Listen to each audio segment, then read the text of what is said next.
En un mundo donde la verdad se oculta entre sombras y la historia guarda silencios que nadie se atreve a romper, existen preguntas que aún no tienen respuestas. Hechos inexplicables, desapariciones, conspiraciones y misterios que desafían la lógica humana. Si te apasionan los secretos del pasado, las conspiraciones no resueltas y los eventos que desafían la lógica, prepárate, porque detrás de cada enigma hay siempre una verdad oculta. Hola amigos, me presento ante ustedes. Mi nombre es Gretel Pérez y sean todos bienvenidos a Enigmas, el canal donde exploramos los misterios más inquietantes del mundo, hechos reales que parecen imposibles y las historias que se encuentran ocultas bajo siglos de silencio. Si te apasionan los secretos del pasado, las conspiraciones no resueltas y los eventos que desafían la lógica, este canal es para ti. Suscríbete y activa la campanita, porque cada semana te llevaré por un nuevo viaje hacia lo desconocido. Prepárate para cuestionarlo todo. Ahora sí, comencemos.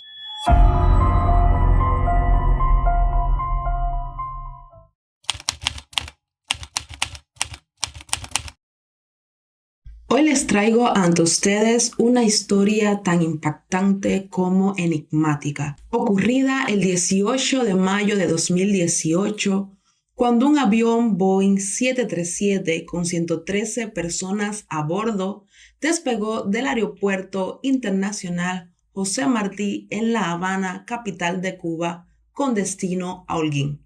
Apenas minutos después, todo se convirtió en tragedia. Una explosión en el cielo, un estruendo en la tierra y una pregunta que hasta hoy sigue sin respuesta clara. ¿Qué causó realmente el accidente aéreo más devastador en décadas de la historia cubana? Testigos silenciados, informes ambiguos y una investigación rodeada de más sombras que certezas. ¿Fue un error humano? ¿Fallas técnicas o hay algo más que no se nos ha contado? Prepárate para reconstruir minuto a minuto lo que ocurrió aquel día. Este es el enigma del vuelo CU-972. La mañana del 18 de mayo de 2018 comenzó como cualquier otra en La Habana. El calor se colaba entre los edificios, los vendedores ambulantes abrían sus puestos y en el Aeropuerto Internacional José Martí de La Habana, decenas de pasajeros se preparaban para volar hacia Holguín. Algunos volvían a casa, otros iban a visitar a familiares. Todos tenían planes, esperanzas e historias que aún no habían terminado de escribirse, sin saber que solo en cuestiones de minutos ocurriría una tragedia que marcaría sus vidas para siempre. A las 12:08 del mediodía, un avión comercial Boeing 737 despegó del Aeropuerto Internacional José Martí. El vuelo CU-972 era un vuelo doméstico regular operado por Cubana de Aviación,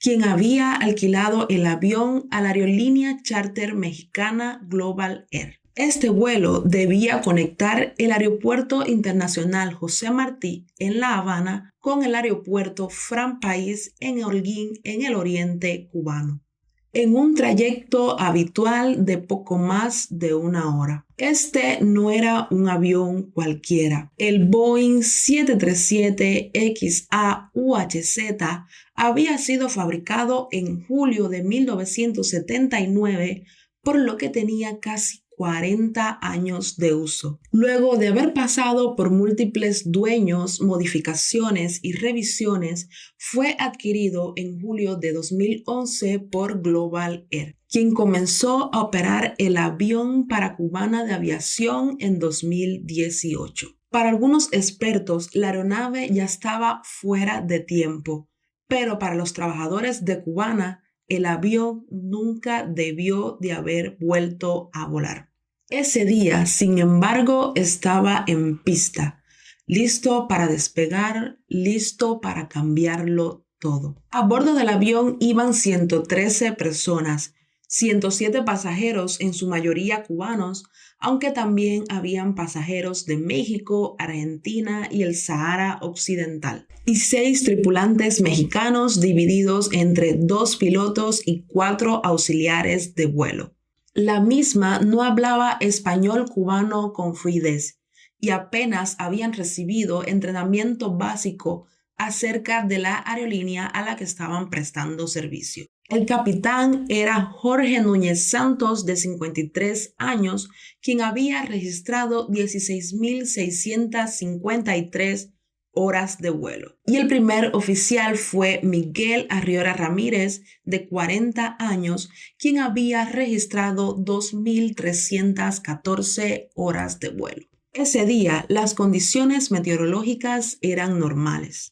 Poco después del mediodía, el vuelo CU-972 inició su carrera por la pista 06 del Aeropuerto Internacional José Martí. El sonido de los motores llenó el aire y el avión comenzó a ascender lento, forzado e inestable. Apenas 3 minutos más tarde, algo no andaba bien. La nariz del avión oscilaba, perdía altura y luego la recuperaba bruscamente. El avión comienza a inclinarse hacia la derecha y a los pocos segundos el Boeing se precipitó. Cayó cerca del poblado de Santiago de Las Vegas, a 19 kilómetros del centro de La Habana y muy cerca al aeropuerto.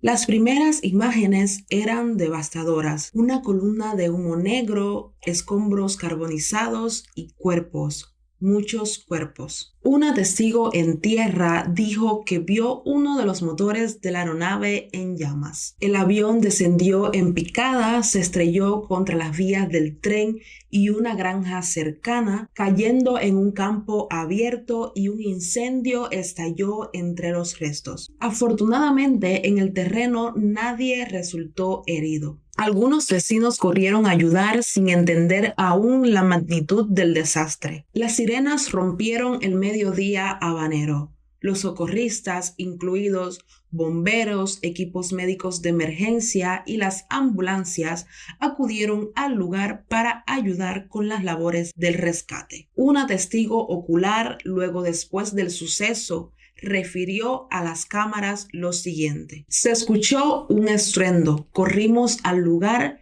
y vimos el avión en llamas. Fue horrible. Ulises Peñate, un vecino de 41 años, cuenta que cuando iba en su bicicleta por la avenida observó el percance con la aeronave. Vio al Boeing 737-200 estrellarse contra una finca agrícola ubicada entre las inmediaciones del Aeropuerto Internacional José Martí y el poblado de Santiago de Las Vegas. Hizo un giro y se volteó. Venía con candela y soltando humo por la parte de atrás. Sentí la explosión y me quedé en shock. Estático, no reaccioné y me quedé observando todo el alboroto que se armó con la llegada de los bomberos y las ambulancias. Un par de horas después, y decenas de personas se encontraban reunidas a casi 2 kilómetros de donde cayó el avión, enviándose fotos y videos del siniestro a través de sus teléfonos. Las imágenes eran estremecedoras. En ellas se veían cuerpos calcinados por las llamas, personas desfiguradas y con los intestinos desgarrados, personas sin vida en las ramas de los árboles y hombres a los que solo les quedaba el dorso. El 25 de mayo se publicaron imágenes de las cámaras de seguridad que se encontraban cercana al accidente, en el que demostraban el momento en el que cayó la aeronave. De las 113 personas que estaban a bordo, solo 3 mujeres sobrevivieron al impacto inicial. Fueron trasladadas de urgencia al Hospital Calixto García en estado crítico, pero 2 de ellas no sobrevivirían días después de la tragedia. En total, 112 personas, incluidos todos los miembros de la tripulación, murieron en el accidente. Las víctimas incluían familias completas, una pareja de pastores evangélicos y hasta una bebé de 2 años. Una ciudadana cubana permaneció como la única sobreviviente del accidente, Maylene Díaz Almaguer, de 19 años, quien sufrió quemaduras graves, pérdida de memoria, una lesión en la columna cervical que la dejó parapléjica, amputación de la pierna inferior, entre otras lesiones y complicaciones que requirieron una hospitalización prolongada. Yo sé que aquí hay muchos que creen en los milagros de Dios. ¿Cuántos creen en los milagros de Dios? Bueno, pues frente a ustedes tienen un gran milagro de Dios. Un milagro extraordinario. Fue dada de alta del hospital por primera vez en marzo de 2019. El vuelo 0972 es el segundo accidente aéreo más mortífero en Cuba, solo superado por el vuelo 9046 de Cubana de Aviación, en el que murieron 150 personas.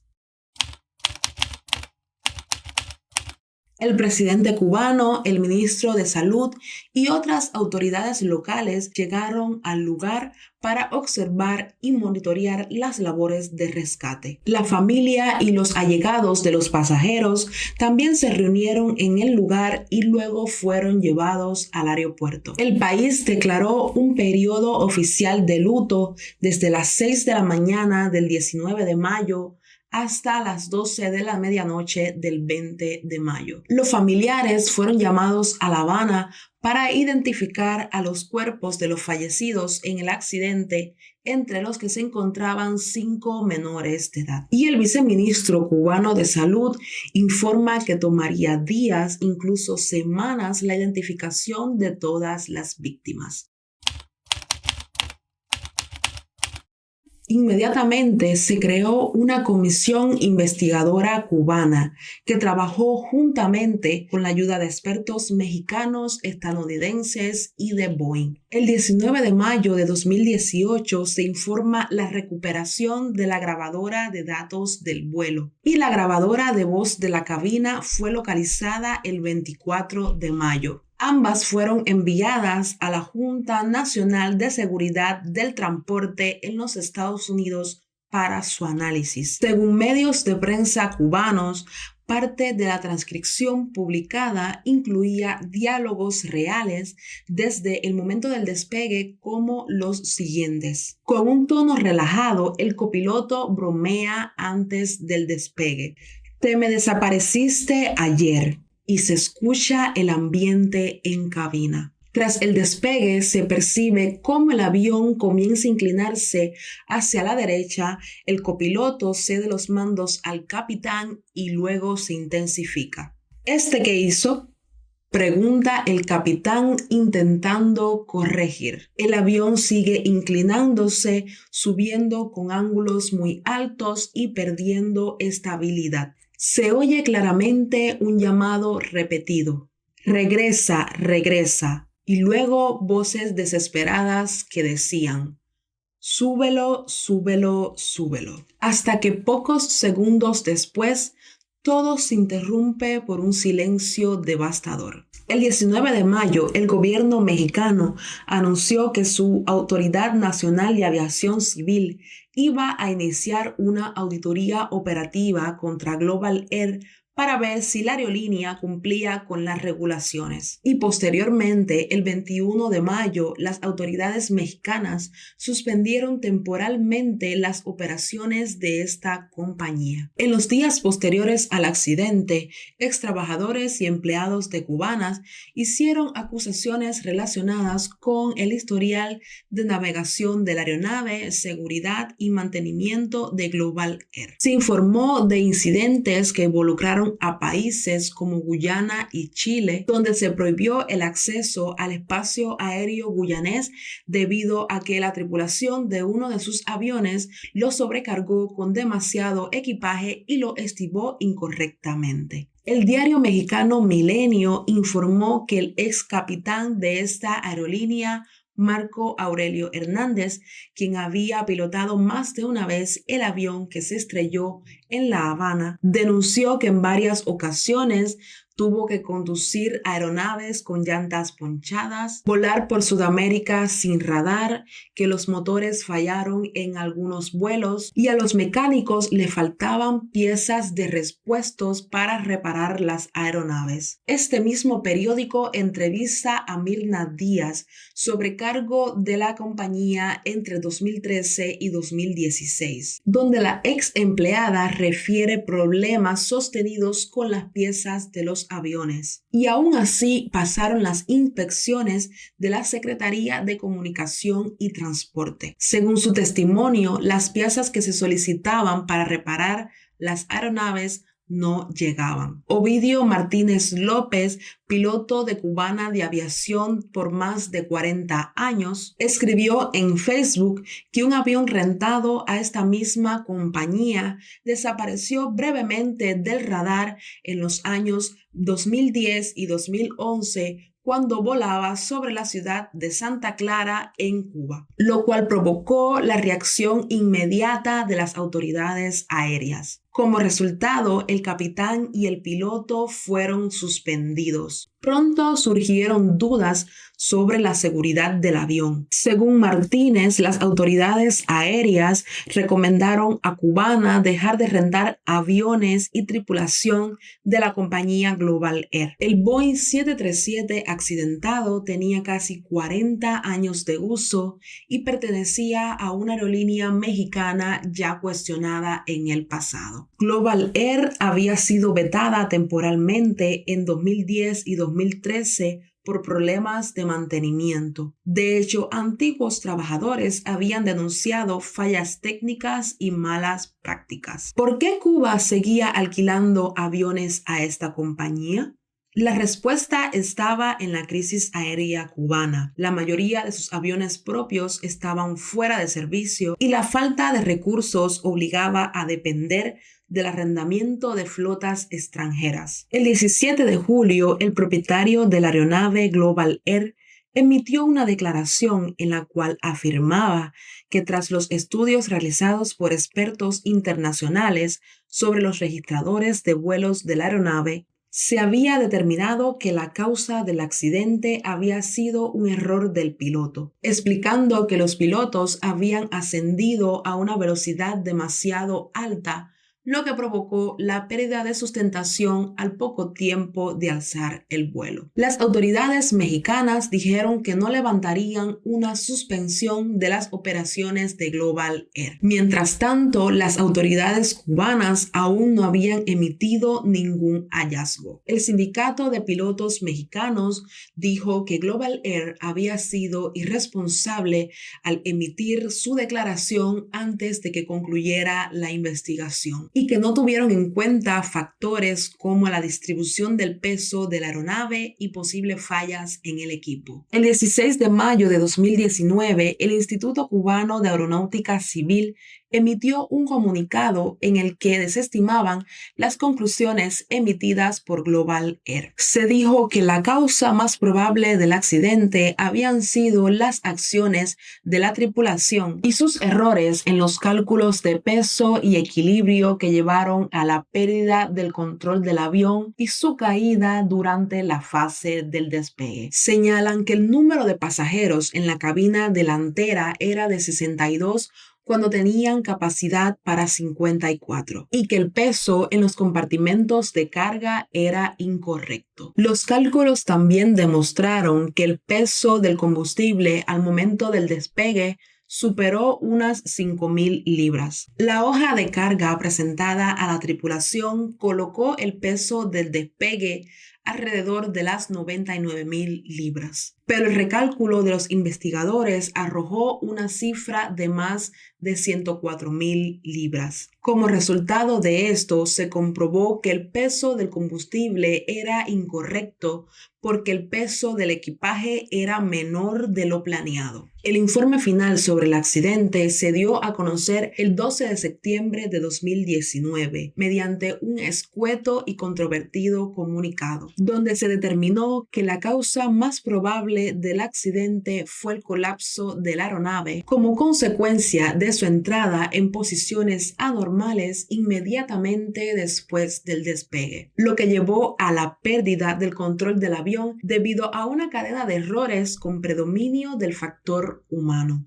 Errores en los cálculos de peso incentrado, inconsistencia en el entrenamiento de la tripulación y bajos estándares operacionales reflejados en errores de mantenimiento y supervisión del operador Global Air fueron los principales factores de las causas de este accidente. Hoy, a más de 6 años del accidente, las familias siguen exigiendo justicia y transparencia. Cada 18 de mayo en Holguín y La Habana se realizan homenajes silenciosos, flores, oraciones y preguntas sin respuestas. La tragedia del vuelo Seúl 972 no solo dejó un vacío en los hogares cubanos, también recordó al mundo lo frágil que puede ser la vida y lo peligrosa que puede ser la negligencia cuando se mezcla con necesidad. Porque detrás de cada número, de cada titular, había una historia. Personas con sueños, con familias, con futuros truncados por algo que quizás pudo evitarse. Este accidente fue el más grave en Cuba en casi 30 años. 112 vidas perdidas en un instante. Una tragedia nacional y preguntas que aún resuenan en el aire. ¿Por qué todavía se permiten operar aviones con tantos años de antigüedad? ¿Quién supervisa a las aerolíneas contratadas? ¿Quién responde por esto? ¿Se ha hecho lo suficiente para que no vuelva a pasar? Hoy, cada 18 de mayo, en algunos hogares en Cuba,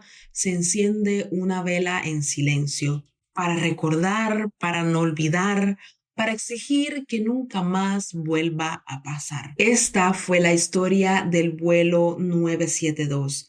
El día en el que el cielo en La Habana se quebró en silencio. Gracias por escuchar.